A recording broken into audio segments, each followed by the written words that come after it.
A graça e a paz de Jesus estejam com todos. Eu sou o Padre Duarte Sousa Lara, sacerdote da Diocese de Lamego, Portugal. Fiz há algumas semanas um vídeo sobre o fim dos tempos, com algumas orientações práticas.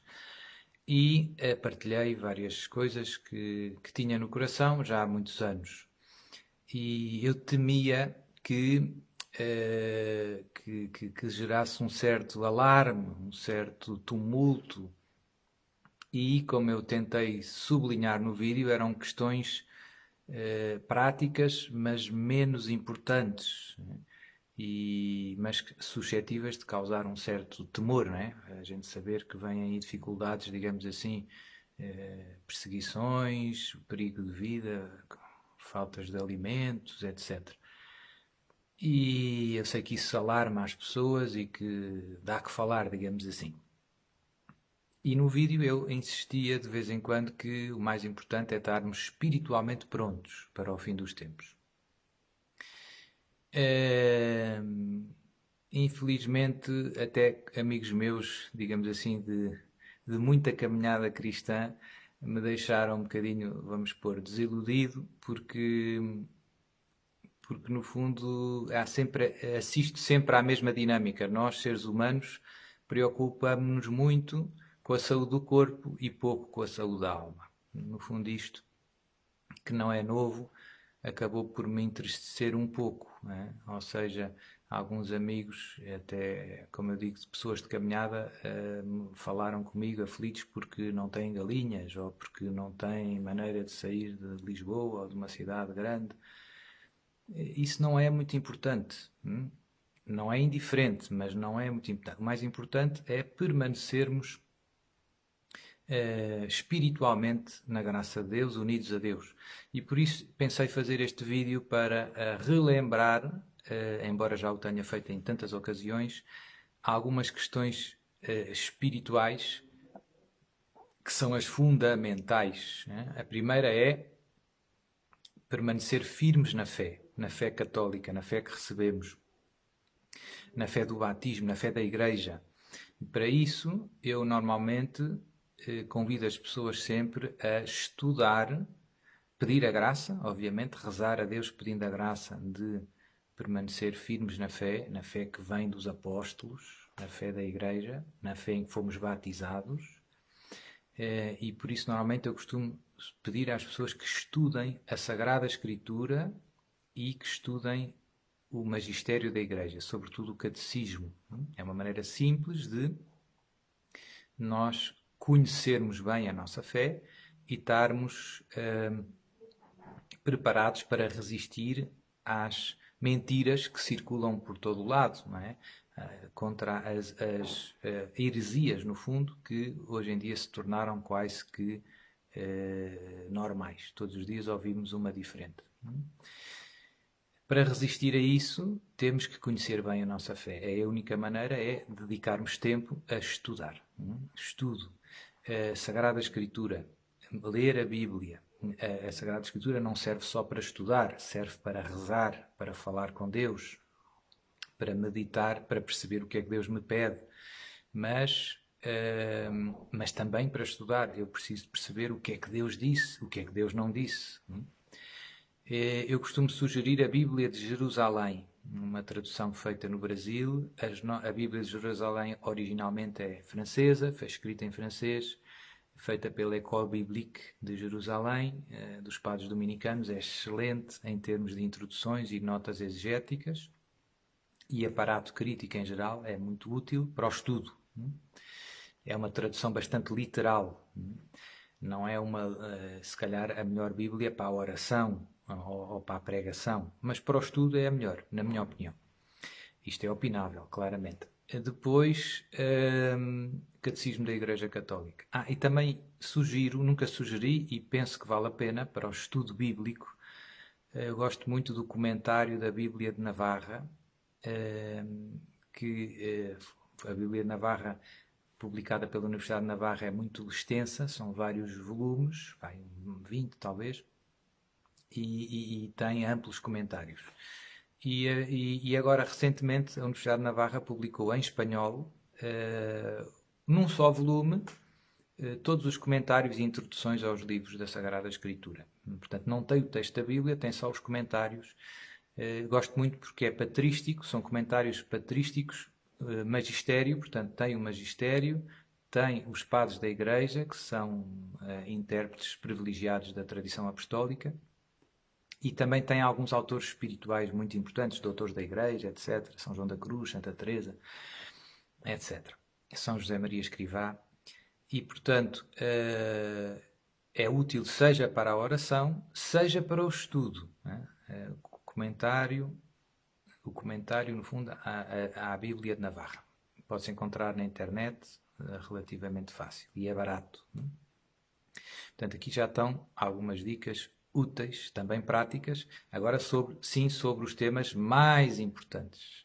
É mais importante eu conhecer a Bíblia e o catecismo do que ter umas galinhas. Eu vejo que algumas pessoas ficaram aflitas e agora querem ter umas galinhas, mas não leem a Bíblia, mas não leem o catecismo. Não lhes vai servir de nada as galinhas, se perderem a fé. Se perderem a fé, vai tudo por água abaixo. E agora o combate é um combate pela fé. Portanto, depois, segunda ponto em que eu insisto muito é rezar muito. Começando por a missa diária. Ir à missa e comungar Jesus diariamente. Receber Jesus na comunhão diariamente. A missa é a oração mais forte, nada se iguala à missa, e eu vejo que nós trocamos a missa por outras coisas muito menos importantes. Podíamos ir, por exemplo, agora nas férias. Há gente que tem tempo livre. Durante o tempo do ano do trabalho, eu não posso ir à missa. Muitas vezes, às vezes posso, mas há muita gente que, por causa dos horários de trabalho, de sair cedo de casa, etc., não consegue ir à missa todos os dias. Agora, de férias, é perfeito. Sobretudo, porque é que as pessoas não vão? Porque, no fundo, não querem. Não estão para aí virados. Preferem ir para a praia. Não é mau ir para a praia, não. Mas eu, se calhar, podia... se eu amo a missa, e se eu quero a missa, e se eu amo Jesus, podia arranjar uma maneira de descansar nas férias, mas poder estar mais perto de Jesus. Mas poder ter mais missa, ter mais adoração, etc. Se não o faço é porque, no fundo, não é uma das minhas prioridades. Então, fico triste por ver pessoas que estão preocupados com as galinhas, mas não por não terem galinhas, mas não estão preocupados por não terem missa. Fico triste. Depois, portanto, missa e comunhão diária. Depois, ligado à missa, a adoração eucarística. Às vezes há igrejas em que tem o Santíssimo exposto. Ótimo, aproveitar. Às vezes não está exposto, está no sacrário. Aproveitar, à mesma. No sacrário está Jesus. Na hóstia consagrada está Jesus. Vivo, com o seu corpo, sangue, alma e divindade. Portanto, estar perto dele, fazer muitas visitas ao Santíssimo e gastar horas de oração, de adoração, em silêncio, ao pé dele. O que é que eu sugiro? Não queria dar... Pois, cada um é que sabe, mas quer dizer, estar uma hora em adoração ao Santíssimo não me parece nada do outro mundo. Parece uma coisa normal, devia ser normal, na minha opinião. Não é... enfim, não queria... Não. Quer dizer, uma hora eu diria que é uma coisa normal. Jesus, no Jardim das Oliveiras, diz aos apóstolos, orai e vigiai, não fostes capazes de vigiar comigo nem uma hora. Pedro, Tiago e João. Portanto, para Jesus rezar uma hora seguida não é assim nada de transcendente.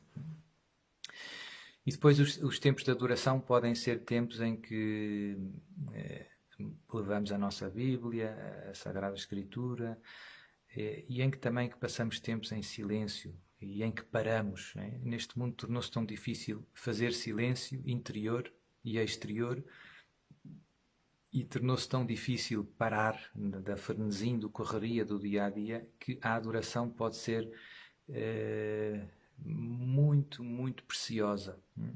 Faz um bem imenso às nossas almas. Estar em adoração na presença de Jesus Eucarístico. Como eu dizia, exposto ou no sacrário. Depois uma coisa mais simples são as visitas ao Santíssimo. Quando eu passo numa igreja, se calhar, se vou a pé ou assim, porque é que não entro? Porque é que não ajoelho? Porque é que não digo, olá Jesus, né? Eu amo-te. E 2 minutos, 3, né? E depois continuo, né? Para ir aos correios, ou ao banco, ou ao talho, ou o que for, ao supermercado. Portanto, Eucaristia, isto devia estar no topo das nossas prioridades. Depois, confissão frequente, né? Para poder comungar com fruto é preciso estar na graça de Deus e a confissão ajuda-nos a isso, a voltar para a graça de Deus, se a perdemos por desgraça, com o pecado mortal, e a crescer na graça de Deus também, a confissão frequente, digamos assim, quando não temos pecados mortais, confessamos, temos as culpas, digamos, os pecados veniais, os pecados mais ligados à nossa fragilidade humana, ao nosso dia-a-dia. Infelizmente, nós pecamos. Como diz a Escritura, o justo peca 7 vezes ao dia. A Igreja recomenda que confessemos com frequência e recomenda também, não obriga, que confessemos os nossos pecados veniais. Estritamente obrigatório é confessar os pecados mortais, o tipo e o número. Os pecados veniais não é obrigatório, mas é recomendado. E quando nós confessamos os pecados, os nossos pecados, sejam eles quais forem, recebemos o perdão e recebemos um remédio para vencê-los, né? Para vencê-los. Ou seja, recebemos a graça de Deus, a ajuda de Deus na nossa luta contra o pecado, que não termina no dia da nossa morte. É uma luta, é uma luta. E, portanto, o sacramento da confissão ajuda-nos a manter viva esta luta, a não desanimar, a não desistir, a não parar de lutar. A confissão aviva em nós a contrição, aviva em nós o fervor, o zelo na busca da santidade. Portanto, confissão frequente. Eu costumo sugerir às pessoas pelo menos uma vez por mês, mas o ideal é todas as semanas, ou de 15 em 15 dias. Depois, temos também ligado ao sacramento da confissão as indulgências. Também já falei várias vezes disto. É bom, no fundo, aproveitar as indulgências que podemos ganhar em cada dia.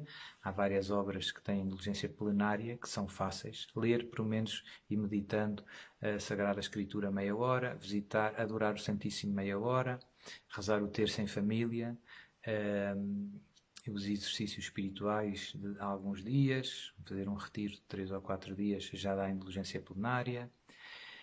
Enfim, fazer a via sacra na igreja, onde estão as estações, digamos assim. E tudo isso podemos receber uma indulgência plenária que, em nosso benefício ou podemos aplicá-las em sufrágio das almas do purgatório. Eu habitualmente ofereço sempre, todos os dias, pelas almas do purgatório, cada um fará o que quiser. É mais uma grande ajuda nesta nossa caminhada espiritual, nesta nossa união com Deus, nesta nossa preparação para o fim dos tempos. Terceiro lugar, eu diria o rosário, né? Portanto, missa, confissão, rosário, né? Rezar o rosário. O terço, Nossa Senhora pede, como sabem, em todos os sítios em que aparece, e agora mais recentemente tem pedido o rosário. O rosário é fundamental, fundamental. É possível rezar o rosário todos os dias? Sim, é. Eu rezei o rosário todos os dias durante muitos anos, antes de ser padre, antes de ser seminarista. É possível, é possível. Torna-se um hábito. Torna-se um hábito. Se calhar não vou ter tempo para jogar tanto computador, ou para ouvir música, ou ver tantos filmes. Vou fazer menos de outras coisas e vou fazer mais. Mas é possível, é possível. Portanto, rosário, se for em família, eu normalmente sugiro pelo menos um terço em família, nas famílias em que todos rezam o rosário, e depois os outros terços, cada um pode ir rezando ao longo do dia. Eu rezo, aproveito o tempo em que vou de carro para a paróquia, rezo um terço ou um bocadinho mais, depende das distâncias, não é? E assim vou rezando ao longo do dia o rosário. Portanto, o rosário, na minha opinião, é muito importante. Depois, a Lectio Divina, que não é bem o estudo. O estudo da Palavra de Deus, como eu dizia, é um estudo mais para perceber os conteúdos da nossa fé, em que é que acreditamos, né? E o que é mentira. Por exemplo, os erros da nova era. Como é que eu distingo os erros da nova era? Eu tenho que conhecer a revelação. O que é que Deus nos revelou? O que é que a Igreja ensina sobre este ponto? A reencarnação existe ou não? O que é que Deus disse? que é para resistir aos erros que o mundo me propõe. O Reiki é possível ou não é possível para um católico? Estuda, estuda. Né? Vou ao centro espírita ou não vou ao centro espírita? Estuda. Deus deu essas respostas na Sagrada Escritura. O Magistério falou sobre esses temas. E nós ignoramos, não estudamos e depois ficamos confundidos muito facilmente. Mas o que eu dizia, a Lectio Divina, que, como eu dizia, podemos levar para o Santíssimo, é mais uma leitura orante da Palavra de Deus. Eu pego na Bíblia e no estudo o meu objetivo é aprender o máximo no mínimo de tempo possível. Na meditação, na oração, feita com a ajuda da Sagrada Escritura, o objetivo não é ler o máximo de páginas possível, é meditar, saborear cada passagem e tentar ouvir a voz de Deus. O que é que Deus me quer dizer com esta palavra? O que é que Jesus me está a dizer? O que é que Jesus quer de mim agora? Nestas circunstâncias em que eu me encontro, etc, etc, etc. Normalmente eu medito os textos da missa de cada dia. É uma coisa que muita gente faz. Mas não é obrigatório. Eu posso pegar noutra passagem do Evangelho, etc. Também eu costumo recomendar muito meditar na paixão de Jesus. Porquê? Porque é uma grande escola de caridade, de amor a Deus e ao próximo. Porque na paixão de Jesus brilhou de uma maneira mais evidente o amor infinito que Jesus tem por cada um de nós. E para isso posso pegar nos Evangelhos, e para isso posso fazer a Via Sacra, e há outras devoções conhecidas, não é? O Preciosíssimo Sangue de Jesus, etc. Há muitas devoções. As horas da paixão, há muitas coisas que nos ajudam a meditar na paixão. São muito frutuosas do ponto de vista espiritual. Enfim, estes meios práticos de alimentar a nossa união com Jesus, a nossa amizade com Jesus, são decisivos e são a parte mais importante da nossa preparação para este fim dos tempos que estamos a começar a viver. O resto é tudo secundário, menos importante. Né? Se eu tiver fé forte, se eu estiver na graça de Deus, se eu rezar, e tiver fechado um apartamento e não tiver galinhas, está tudo bem, está tudo bem, está tudo bem. Jesus está comigo e Jesus vai-me ajudar e vai-me guiar e vai-me defender e eu vou morrer, mais tarde ou mais cedo, e vou para o céu. E é isso que interessa, não é? E se eu tiver galinhas e vacas para ter leite e tangerinas e maçãs e laranjas e perder a fé, é um desastre. É um desastre. É um desastre. Agora, se eu tiver as duas coisas, ainda é melhor. Se eu tiver muito unido a Jesus, tiver adoração 3 horas por dia e via sacra e muita oração e galinhas e pronto, então digamos assim, eu penso que essas são as condições ideais, né, para atravessar estes tempos, a tempestade que se aproxima. Pronto, fiz este vídeo para voltar a insistir nas coisas mais importantes. Infelizmente, como eu digo, nós preocupamos muito com o almoço, né, e pouco com o almoço da alma, com o alimento da alma, que é o que mais interessa. E, portanto, fica aqui estas sugestões para quem ainda não se confessa muito, começar agora, para quem não vai à missa todos os dias, começar agora, para quem não conhece a Bíblia, começar agora, para quem nunca leu o Catecismo, começar agora. Não perdermos mais tempo e investirmos na nossa saúde espiritual, na nossa união com Deus, na nossa santificação. Enfim, se estivermos firmes na fé, vai sobrar um pequeno resto fiel, também já preguei sobre isto. A dúvida é, será que tu e eu vamos pertencer a esse resto fiel? Depende também da nossa resposta à graça de Deus, né? Depende também do nosso empenho. Então, que Deus nos dê a graça de perseverar firmes na fé, fervorosos na fé, ajudarmos aqueles que temos à nossa volta, familiares, amigos, vizinhos, não desanimarmos. Desânimo e a tristeza e o pânico e a ansiedade são sinais de falta de fé. Eu também fico triste por ver pessoas que, supostamente de caminhada cristã, que estão muito aflitas e muito ansiosas. O que é que isso demonstra? Demonstra pouca fé. demonstra pouca fé, no fundo, uma certa imaturidade espiritual. Portanto, resumido e concluindo, não temais os que podem matar o corpo, os que não podem matar o corpo, mas podem matar a alma. Ou seja, não temer o mal físico, mas temer o mal espiritual, o pecado. O pecado é que é o nosso maior inimigo, sempre foi e há de ser, e portanto a nossa luta tem que estar focada. Os males físicos são secundários, não é? Não ter que comer é mau, mas não é o fim do mundo. Pronto, penso que já passei a ideia, também tinha tentado passar no outro vídeo, mas pelos vistos não consegui muito. Peço-se, não sei. E pronto, e agora invoco sobre todos a poderosa bênção de Jesus. Houve alguém que me disse, Sr. Padre, mas dê-nos uma bênção, pelo menos no fim. É verdade, podia ter dado e não dei, peço desculpa, então vai agora a bênção de Jesus sobre todos nós, para nos ajudar a viver, permanecer firmes, perseverar firmes na fé.